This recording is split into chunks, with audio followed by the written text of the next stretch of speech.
Friend, સ્વાગત છે તમારું રસોઈ વિથ આરવીના કિચનમાં। તો આજે આપણે બનાવીશું માલપુઆ।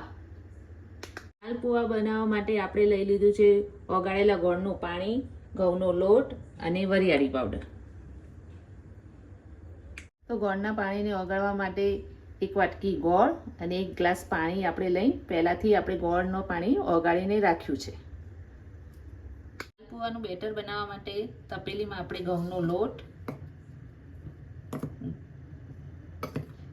4 થી 5 ચમચા ઘઉંનો લોટ અને જરૂર પ્રમાણે આપણે જોઈશે એ પ્રમાણમાં આપણે ગોળનું પાણી જે ઓગાળ્યું છે એ આપણે આ બેટરમાં નાખીશું અને આપણે આ બેટર હેન્ડ બ્લેન્ડરથી કરીશું।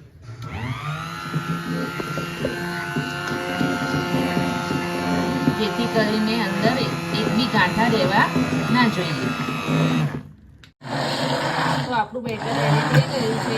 હવે એમાં આપણે વરિયાળી પાવડર નાખીશું।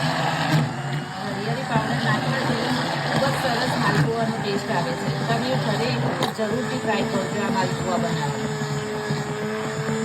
જોઈ શકો છો આપણું માલપુઆનું બેટર એકદમ રેડી થઈ ગયું છે। ના બહુ જાડું ના બહુ પતલું, આ ટાઈપનું તમારે ખીરું રાખવાનું છે। આપણે માલપુઆ તળવા માટે તેલ ગરમ કરી દઈએ। હવે આપણું તેલ ગરમ થઈ ગયું છે અને આપણે માલપુઆ તળીને બનાવવાના છે।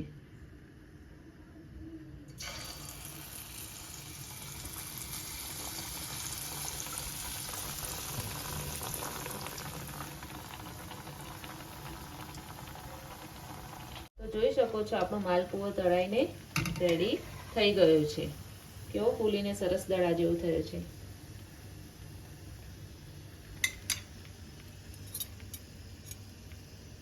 માલપુઆ તળાઈને રેડી થઈ ગયા છે અને આપણે એને પ્લેટમાં સર્વ કરી દીધા છે। તમને મારી આ રેસીપી પસંદ આવી હોય તો કોમેન્ટમાં જરૂરથી જણાવજો અને લાઇક, શેર અને સબસ્ક્રાઈબ કરવાનું ભૂલતા નહીં।